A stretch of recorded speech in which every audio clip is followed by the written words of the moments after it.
in fact, I am not alone. I am with my colleague Kailihle Khumalo. Kailihle, we've just spoken to the Minister of International Relations and Cooperation, that is Minister Naledi Pandor, and her counterpart, speaking about strengthening of trade relations between the two countries. We are now waiting for the arrival of the President. Before the President arrives, just the importance of the trade relations between these two countries, Kailihle.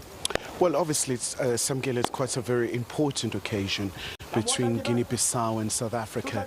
We know that this is a relatively small country located so far from South Africa. So geographically, it's quite apart.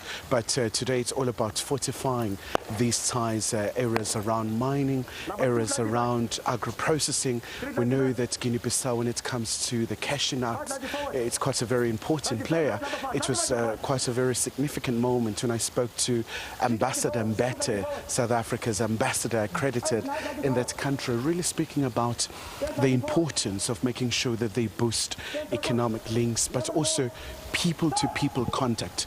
We know the very importance of tourism in this regard. We know that Guinea-Bissau is trying so hard in terms of making sure that they address this all-important issue, but also in the main be able to boost these links between the two countries by making sure, for example, they revamp their tourism sector. We do know that they have about 87 islands, so it's a whole economy really that's waiting to be revamped. And obviously with COVID-19, this is a very important moment between Guinea-Bissau and South Africa to work around in terms of their economies.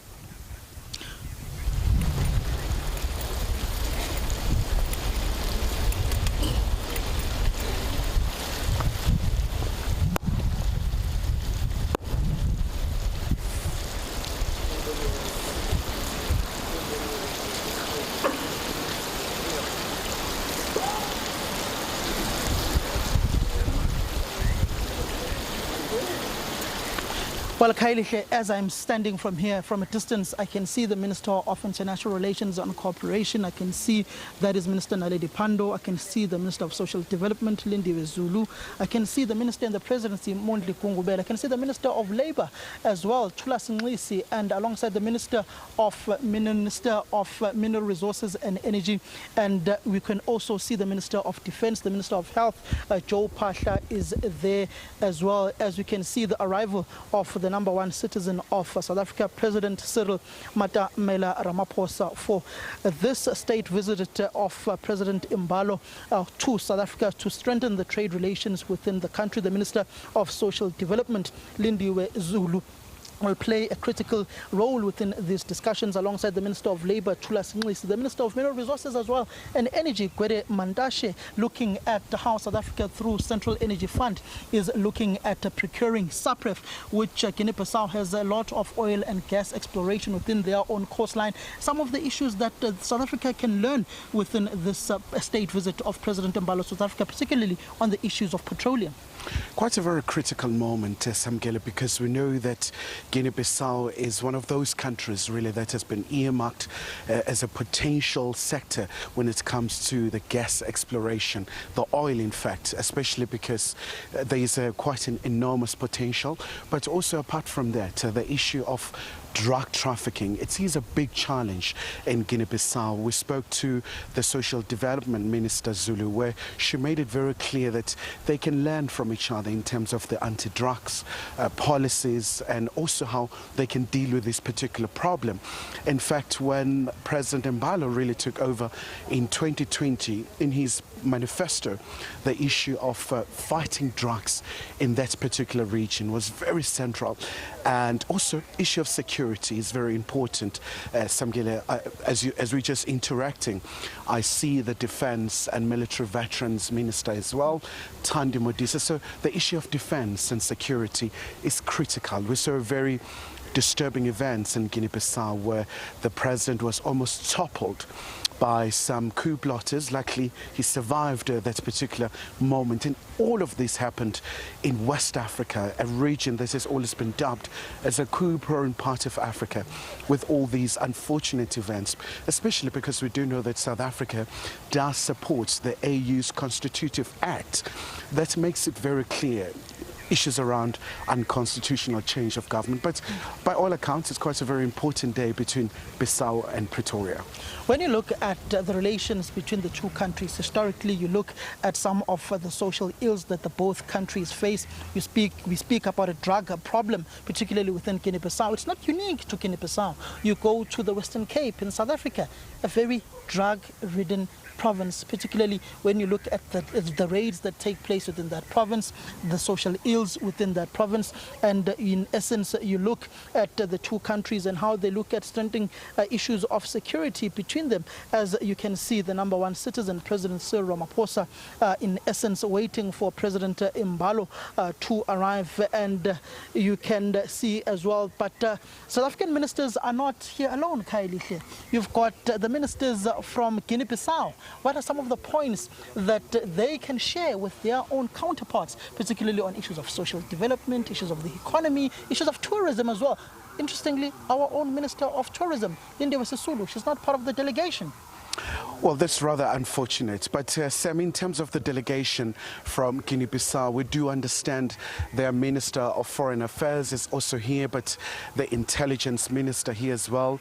And of course, quite a number of, delegates, especially from key portfolios. So it really shows that this country, with less than 2 million population, it's really eager to make sure that they do work with South Africa, tap into the expertise that South Africa happens to have. But apart from that, we saw that Guinea-Bissau at this particular point in time, there was a very clear plea that it should join the International Criminal Court. So issues regarding international issues as well, it's going to feature prominently. We do understand also when it comes to the current conflict in Ukraine, President Ramaphosa has been very vociferous in terms of stating South Africa's position around its non-aligned position. But in this particular regard, when you look at the context of Guinea-Bissau, it was absent at the United Nations General Assembly, so it did not vote. So that really speaks volumes about also their proximity to Russia, where they were not really keen to be seen to be anti-Russia in this regard. When you speak about the United Nations Security Council, you speak about South Africa, you speak about Guinea-Bissau not voting. South Africa took a similar stance. South Africa abstained. You look at how Russia wants to have a more interlinked relationship within African countries. You go to President Cyril Ramaphosa's recent discussion with President Zelensky, in which President Zelensky of Ukraine said he wants to have a more interlinked, a more intimate relationship with African countries. Can this issue of the Russia-Ukraine war, the proximity of both countries more towards Russia than instead of Ukraine, be part of the intimate discussion between President Embaló and President Ramaphosa? Well, very much so, Samgele, because one of the very key elements around a state visit, it does afford the heads of states that opportunity to look at the issues of mutual interest internationally, continentally. We know that the issue also of economic integration is very key in Africa. So you look at the Agenda 2063, countries like South Africa, Guinea-Bissau, they're really keen to be very critical players in terms of making sure that they boost intra-Africa trade. Currently, it's a very sad statistics. It's less than 14% or so. So once again, this is a very important opportunity between these two countries to make sure that they play a very critical role in terms of supporting these continental initiatives to try and boost trade, to make sure that they deepen economic integration. I just want us to pause and just keep quiet for 30 seconds, and I'll give you the significance of that pause.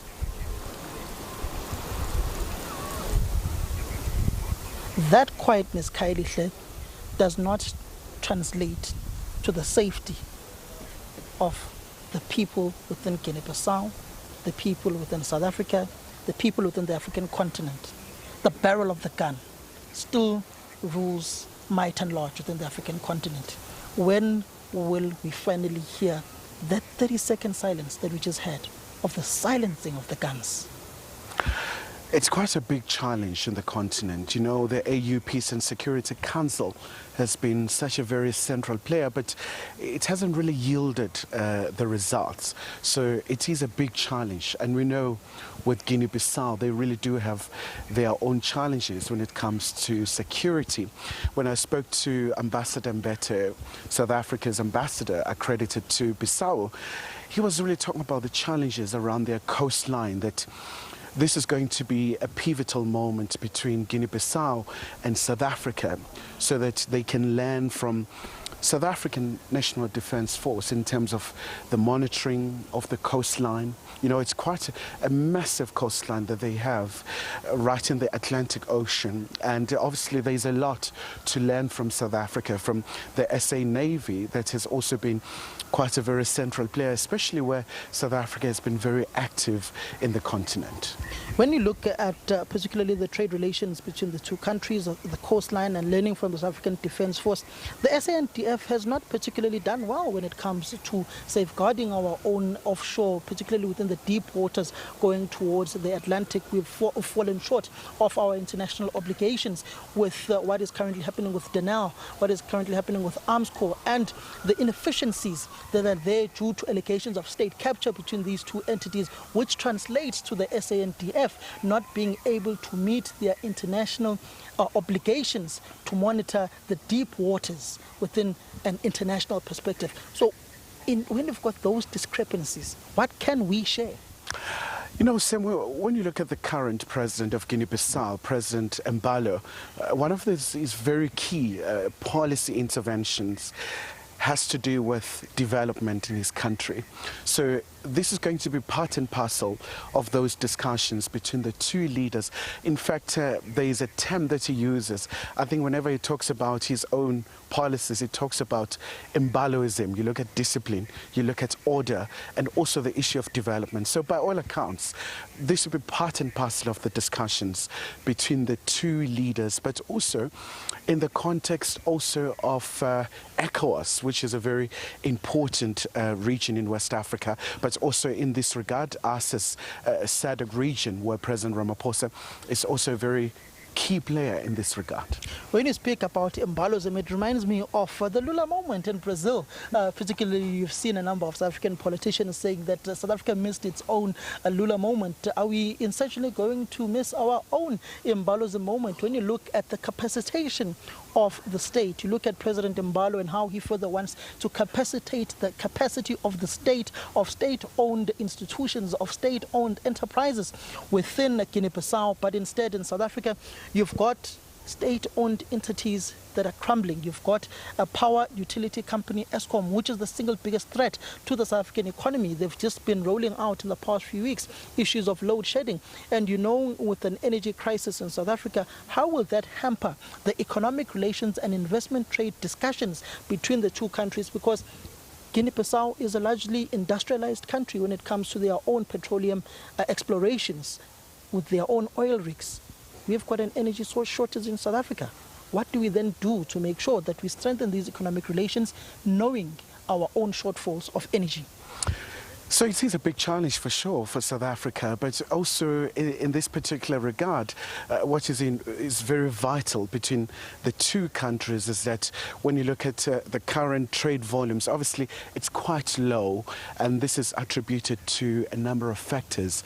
In fact, the issue of driving tourism is very key, but Samgila, quite a very important moment as we see that particular vehicle arriving here, right here at the Union Buildings. In fact, Kylie, that is President Embaló of Guinea-Bissau, now President Umaro Sissoco, being now received by the #1 citizen, the man who sits at the citadel of power in the West Wing, President Cyril Ramaphosa, as they present their greeting of one another, as President Cyril Ramaphosa now walks down the red carpet with President Embaló for the head of state visit.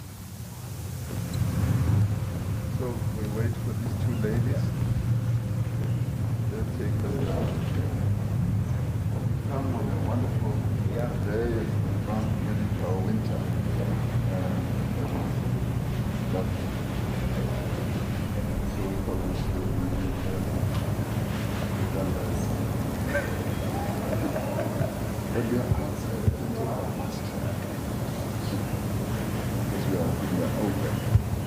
always say, I announce that when we are in the program, we can take our questions.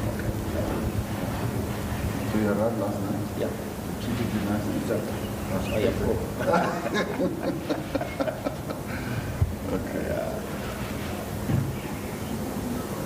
Okay. We follow. Quick march.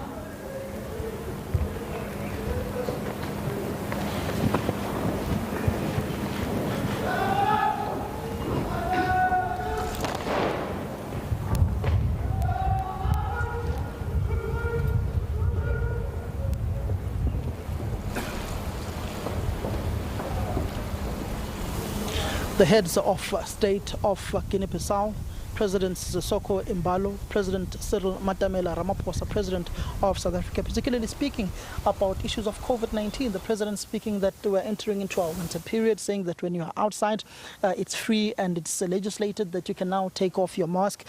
It's basically interlinking the current going on politically and socially within the country, particularly looking at how COVID-19 has ravaged the South African economy, how we see life life is no longer as we used to know it, the significance of essentially them speaking about what is currently legislated in the country. Well, that's right, Samgele, as the heads of states really are descending here and really just walking across the stairs here at the union buildings. The issue of the economic revival really has been a very central message from a number of, whether you look at the working visit of the president, so undoubtedly today with his counterpart, President Embaló, it's going to be a very key issue, especially because a lot of economies really contracted in the continent, but also President Ramaphosa being a champion of the AU when it comes to the acquisition of the vaccine, as much as we saw the inequalities in terms of the distribution. So this is going to be a very important moment between the two leaders, as they are accompanied there, of course, by the SNDF members, as I believe President Ramaphosa may be really introducing some of the cabinet ministers to his counterpart. Indeed, they are just walking past the South African ministers at this point in time, as they will start on the ministers of Guinea-Bissau, where President Embaló, they will first stand there and in essence take a photo opportunity at the doorstep of the Citadel of Power, the Union buildings. Then the two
That was the 21-gun salute welcoming President Sissoco Embaló, the President of Guinea-Bissau, to South Africa. In essence, he has arrived for the bilateral and state visit with President Cyril Ramaphosa alongside their dignitaries, alongside their delegations, the various ministers, whom they will be further engaging on social and economic relations between the two countries. Kailish. Well, certainly quite a very poignant moment between the two countries, and of course the ceremonial guard playing a very pivotal role. Samgela, and it was quite interesting as the president was walking.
That is President Cyril Ramaphosa introducing the ministers of South Africa. President Ramaphosa introducing President Embaló to Minister of Defense, currently Minister Thandi Modise, as that he had previously introduced all the other ministers. The Minister of International Relations and Cooperation introduced the Minister of Labour, the Minister of Social Development, the Minister of Mineral Resources, the Minister in the Presidency, the Minister of Health, Joe Pasha, as well, particularly after the singing of the national anthem of South Africa. Kylie, they are now going where President Embaló is going to introduce the ministers of Guinea-Bissau to President Cyril Ramaphosa before the start of the negotiations and the discussions between the two presidents, and later on with their dignitaries. Well, that's right, Sam. So President Embaló really came here in South Africa with a very strong delegation. You know, the Minister of Foreign Affairs, of course, the Minister of Natural Resources and Energy, but also their Minister of Defense as well. I believe he's here as well, alongside their Trade and Industry Minister and also the Public Health Minister. So it really just shows in terms of the priorities around health, around security, around deepening areas of trade, that these two leaders really are committed to make sure that they are geographically apart, but they are able to establish these linkages, but learn from each other, learn from South Africa's economy that is significantly developed in comparison with Guinea-Bissau. In fact, it was quite interesting. Samgelo was speaking once again to our ambassador, Mbete, and he was talking about the vulnerabilities of Guinea-Bissau. Their main export is cashew nut, relying from 3 countries, India, Pakistan and Vietnam. So they are really subjected to the international fluctuations when it comes to trade of this particular crop. But also we do know the issue of drought from time to time. It is a main concern. But the two leaders will seize the opportunity to talk about all these important areas.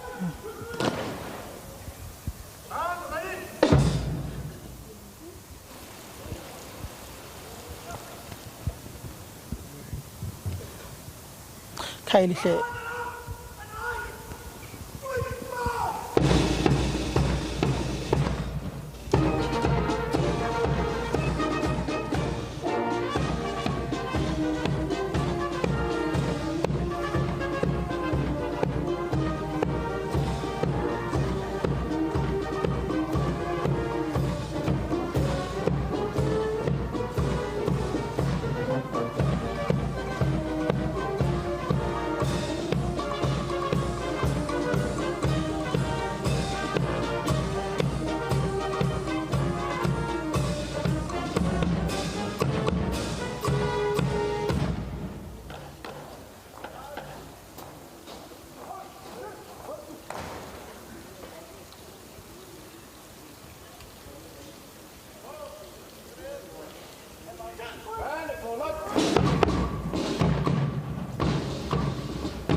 In essence, Khayelihle, this is when the discussions now begin with President Cyril Ramaphosa having that discussion now with President Embaló, just the two of them to discuss various issues of interest between the two countries, issues of energy, issues of peace and security, stability within the African continent, within their regions. President Cyril Ramaphosa earlier on this year took a state visit to West Africa, to 4 West African countries, 2 Francophone and 2 Anglophone. In essence, he's got that immediate feel of the atmosphere within West Africa. Some of the points that may come up with his discussions now with President Embaló. Well, certainly, Samgelo. So this really does wrap the first leg of this particular state visit. So it's quite an array of issues that the two leaders will look at. The issue of defense, it's absolutely critical for Guinea-Bissau to be able to be well capacitated, to be able to go through across its own coastline and be able to tackle a number of issues that they are facing. And they certainly do count on South Africa to assist them to be able to stabilize all these key issues, the issues pertaining to mining, the issues around agro-processing, making sure that they are able to expand their market space around all these important areas. But also in essence, Sam, going back to the issue of security, where Guinea-Bissau geographically is located, we know that the issue of security is very important. We've seen very disturbing events in West Africa where we've seen a wave of coups, and we saw even President Embaló surviving that particular coup, and also he attributed those attacks on himself and his cabinet on some of the drug traffickers who are really just wrecking apart his country. So it's going to be a very important day between Bissau and Pretoria. Well, Khayelihle, the discussions will definitely be around the issues of peace, security, stability within Guinea-Bissau, within the entire African continent. But not only that, the most important part of this state visit of President Embaló to South Africa is the trade and investment relations between the two countries.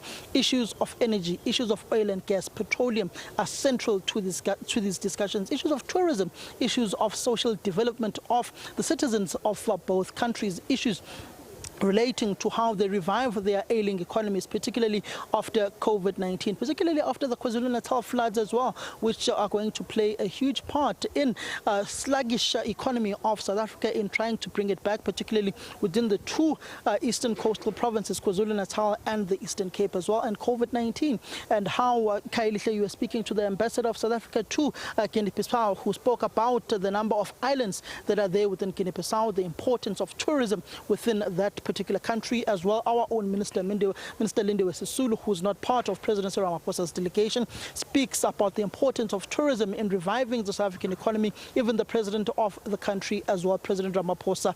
But for this point in time, we will leave it here until there is later on a brief once the deliberations and the discussions between the two heads of state are done with their various delegations of ministers.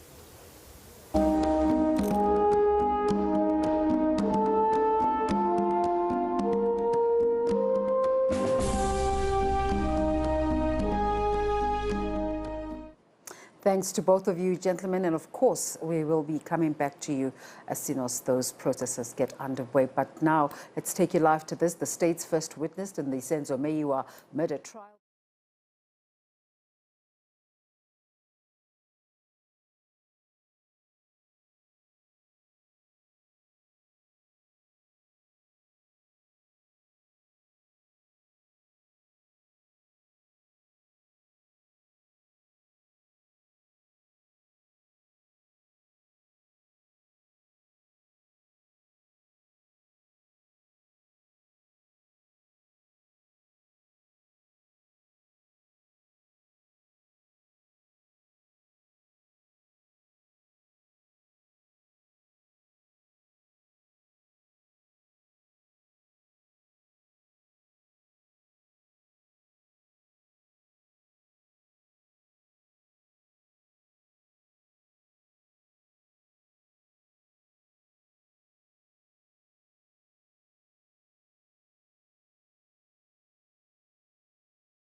This should form part of our efforts to implement also the African Continental Free Trade Area.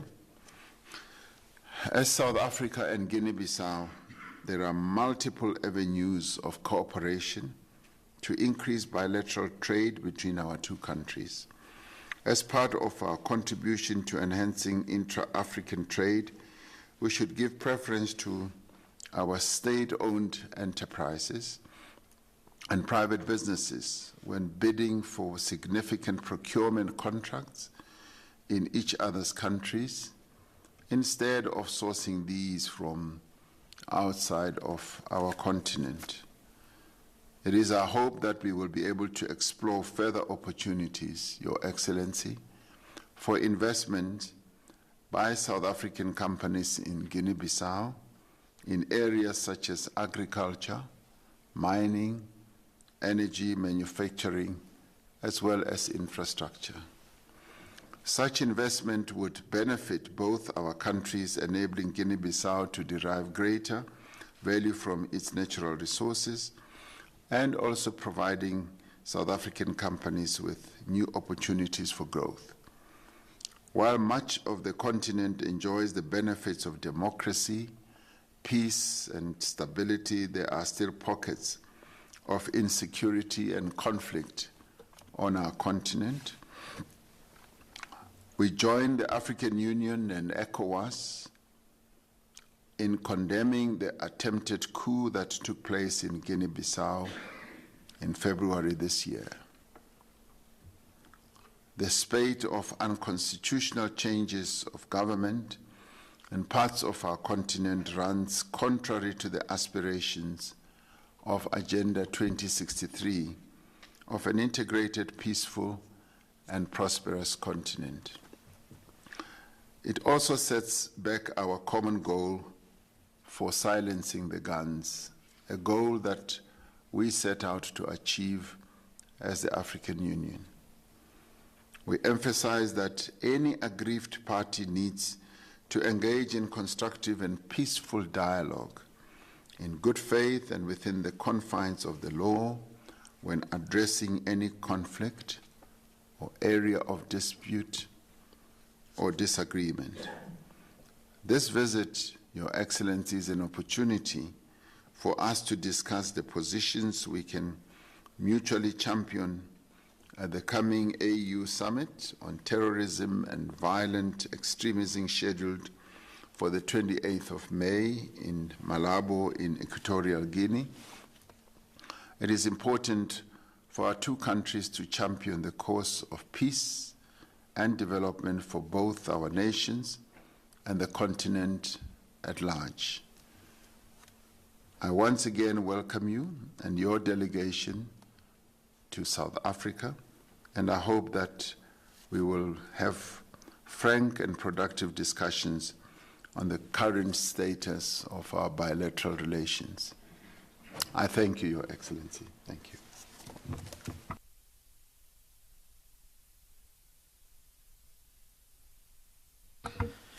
Thank you very much, Mr. President.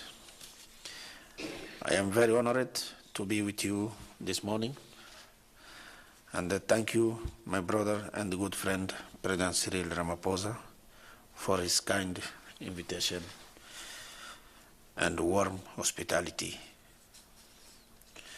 I bring the greetings of the people of Guinea-Bissau to the people of South Africa. And the message of solidarity to our brothers and sisters victims of the bad weather condition on the eastern coast of your country. We are here to express our strong desire to strengthen our cooperation in all areas of the common interest and to benefit from your great experience and science and technology and develop more exchange between our ministers. We want to attract the investment in Guinea-Bissau. We have important potentiality in agriculture, fishing, fisheries, mining, and exploration of oil. I want to say, Mr. President, with that, we need to take your experience in this area. Guinea-Bissau with South Africa, we have long history. If I see our struggle for our liberation and your struggle also for liberation, we can see we can work together, and I believe in cooperation South-South. Then, thank you again. You don't forget Abi Osabari also. Thank you very much. I hope you're going to pay the Ndobolo. Yes. In the country, yes. who give the Ndobolo. No, I don't forget that you are a Sbali. No, thank you very much, Your Excellency. And this is the time when we excuse the media friends to go and rest a little. They work very hard, and I think they are in need of some rest. And we will see you later. As you heard, the media is now excused in that state visit by the President of Guinea-Bissau, General Umaro Sissoco Embaló, and Kayalihle Kumalo and Samkele Maseko are covering that story, and I'm sure they'll bring us detail later.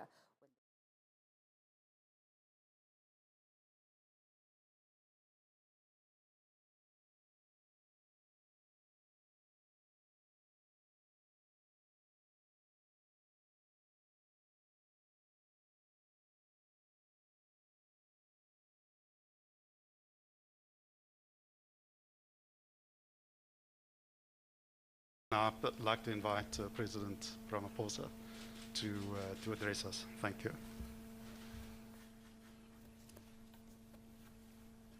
Thank you very much, Mr. Seal. I hope you have indeed rested a bit as the media. Your Excellency President Umaro Embaló, honorable ministers and ambassadors, and ladies and gentlemen, we have just concluded wonderful discussions between the delegations of South Africa and the delegation from Guinea-Bissau led by His Excellency President Embaló. South Africa and Guinea-Bissau enjoy a really cordial political relations, and this visit has really given us an opportunity to consolidate the relations that we have had over a long time. And our relations stem back from history when we were involved in the struggle against colonialism, and also the support that we received from Guinea-Bissau. One of the ways in which we will be extending these warm relations between the two countries is to enable our various delegations to delve deeper into various key agreements on very, very important sectors such as health, defense, mineral resources, as well as our broader diplomatic relations that were established way back when we became a democracy as well. And looking forward, we will also be working on the areas of energy and agriculture. President Embaló and myself are greatly energized by the bilateral discussions that we have just had. And these discussions are going to be a precursor to the visit that we will undertake to Guinea-Bissau, having been kindly invited by His Excellency President Embaló. South Africa, during our discussions, reiterated its condemnation of the attempted coup that took place in Guinea-Bissau in February this year. We emphasize that this runs contrary to the efforts to silence the guns on our continent.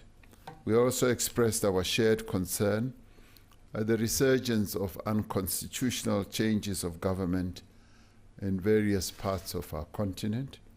It is of great concern to both our countries that conflicts are continuing in several parts of the continent. It is our moral and political duty in our continent that we should work together with other member states, members of the African Union, to achieve an Africa that is free of conflict and be able to provide the citizens of our beloved continent with safe and secure environments. Obviously, greater economic prosperity should underpin everything that we do, and this is what we intend to focus on as we deepen our relations between our two countries. Our goal for this state visit has been to deepen trade investment between South Africa and Guinea-Bissau, and we have mandated our respective ministers to work to achieve this. We have communicated to my brother, President Embaló, and his delegation that we would like to see South African companies being able to do work in Guinea-Bissau as they develop their country from an agricultural point of view, infrastructure, and in a number of other areas. And similarly, those Guinea-Bissauan companies that may want to come and operate in South Africa should also be able to do so. We also expressed our gratitude that Guinea-Bissau has provided a very conducive environment for South African companies that currently do work in Guinea-Bissau, and we thank them for this. We see significant opportunities for cooperation in the economic sphere and will be encouraging both companies on both sides of our two countries to take a keen interest in the opportunities that prevail in both markets. Your Excellency, the peoples of South Africa and Guinea-Bissau have long-standing ties of solidarity, as I said, born of our liberation struggles, and we welcome you here with open arms on behalf of the people of South Africa, and we thank you for the manner in which Guinea-Bissau supported our struggle for liberation. And let me also thank you for having been one of the heads of state who called, in the wake of the floods that we have experienced in KwaZulu-Natal. Your call to us was heartwarming. You pledged solidarity, and you also passed on your condolences. We'd like to thank you for that, and that to us is what solidarity is all about. So thank you very much for your solidarity. Thank you. Over to you. Yeah. Thank you, Mr. President. We would like to start by thanking once again my brother, President Ramaphosa, for the invitation and the warm welcome. We believe the South-South cooperation is the key for our bilateral relation. Economical based diplomacy is the answer to straighten our historical relation, because you already say we are the freedom fighters, because if we see during our colonialism, during apartheid here, you are the same. Is why today we have the common history. This is the reason I come with this strong delegation of several ministers and we identified the strategic sectors to cooperate. Example, commerce, health, energy, defense, and agriculture. Also, we believe it is the moment to implement the commerce-free zone agreement in Africa. Mr. President and dear ministers, I have South Africa in my heart. We are brothers. Yes. And you are my Sabari too. Yes. I don't going to stop to say that all the time. Yes. Yeah. Yes. Well, we're still waiting for the Lobola to come. And, thank you very much, Mr. President. You're most welcome. Thank you, Sbali. Thank you so much. Thank you, President Ramaphosa. Thank you, President Embaló. After what you've shared with us, there are only 4 questions left to ask about this visit. And we have our colleagues of the media to take care of those 4 questions. Kaya, I can see you're itching. Hi, good day, President. It's Kylie Kumalo here from SABC News. I know, Mr. President, this is quite a very big issue, the current conflict in Ukraine, and I just want to get your input because as South Africa, you have been calling for the UN Secretary General to be a central player in this regard. So what do you make of the recent meetings that you have seen in Moscow and Kyiv as well, between President Putin and President Zelensky as well?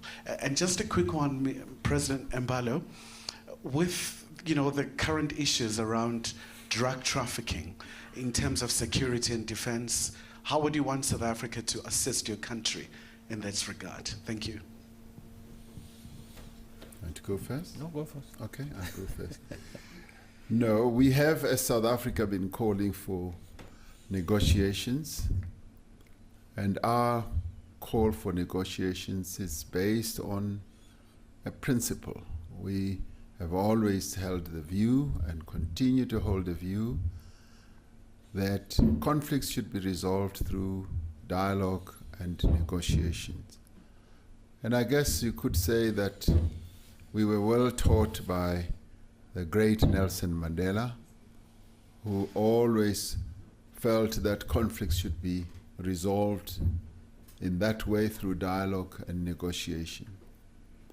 I've had the occasion to speak to President Putin and President Zelensky, and their discussions and meetings is something that we believe is a step in the right direction.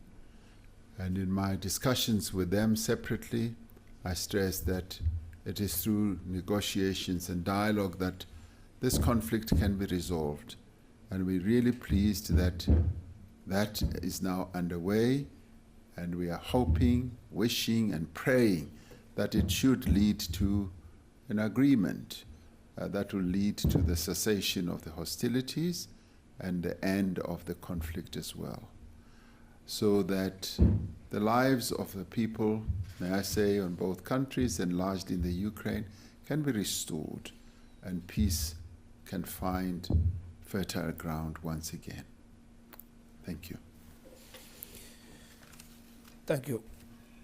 I think this is very important to say. Guinea-Bissau, we have bad reputation for this issue on the past, because if we see Guinea-Bissau, we are far away from South America. But some of trafficking of drug, before I became president, there was in Guinea-Bissau, but today I don't think if we have this pandemic in Guinea-Bissau, because we already fight them to go back where they come from. But it's important also to change with South Africa, your experience, because you are a big country. And if we are big, we have more experience to know how to deal with this kind of issue. Yeah. I think it's why we are here today to change this experience, not only about to fight the drug, but in all the areas. It's important because in myself I believe in South-South cooperation. Thank you. Thank you, President. So we had one questioner with 2 questions. So we have 2 questions left. Karin? Good morning, President. I'm Karin du Plessis. Let me not be naughty then. Let me just ask one question, maybe a sweeping question, about security challenges. And perhaps both presidents could speak about it, but to President Embaló, because you're from West Africa, we've seen, I mean, you mentioned that there was talk about the coup d'etats that were sweeping the region, and there have been predictions that there could be more coup d'etats on the continent because of COVID and the wars, the instability in the world. What was your discussion around that? How do we address that as Africans and as the African Union? So I won't ask about the terrorism. Yeah, thank you very much. It's true, but today we work in because everybody condemn this military coups and change without of democracy. Today in West Africa, unfortunately, we are only area we have this kind of change. But ECOWAS, now I think we already find solution.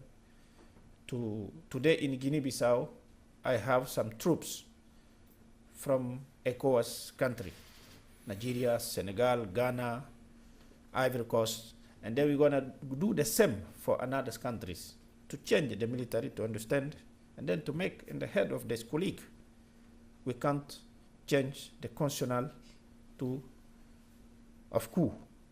Example, if you see in West Africa by history, I think it's only 2 countries don't know the coup d'etat, Senegal and Cape Verde. Yeah, Senegal and Cape Verde. And others, they know what mean the coup d'etat. Yeah, unfortunately, but it was in the past, of course. But today, I think the last attempt that was in Guinea-Bissau. We're going to fight them, and then coronavirus also going to fight this military who want to me the coup. We think the COVID. Yeah. Thank you. Well, thank you very much, President Embaló. I think as a continent, we have a lot to learn from our previous experiences. And we also equally have a lot to learn in the way that ECOWAS is dealing with these matters, much as it is experiencing a spate of these coups. But the determination and the decisiveness of the leadership in ECOWAS is something that stands out as a very good example for the rest of the continent.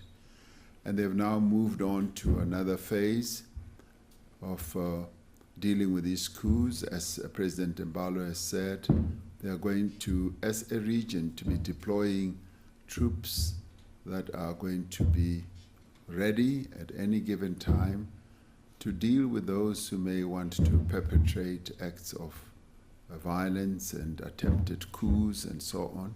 So I think the continent is moving and maturing to a state where tolerance for coups and acceptance of coups is now a thing of the past. The AU has taken a very clear and strong position on this, and I think it sends a very important and strong message to those who would want to perpetrate coups that they will have no place to hide, and action will also be taken against them. So I think we are moving to a stage where we will see less and less coups on the continent, and we hope that begins to spread throughout. In SADC, we've been relatively fortunate. We've had great stability. The only sense of instability has been, in Mozambique, for instance, in Cabo Delgado with insurgents, and Lesotho has been largely resolved and moving forward with their own elections and the reforms. So that, in many ways, behoves well for greater stability, not only in our region, but for the rest of the continent. I do believe that the guns should be silenced as soon as we move forward as the African Union as well. Thank you. Thank you, Your Excellencies. Thank you, Ministers, for joining us. Thank you to members of the media. We celebrated Freedom Day yesterday, and we are now all invited to exercise our freedom of movement. Thank you.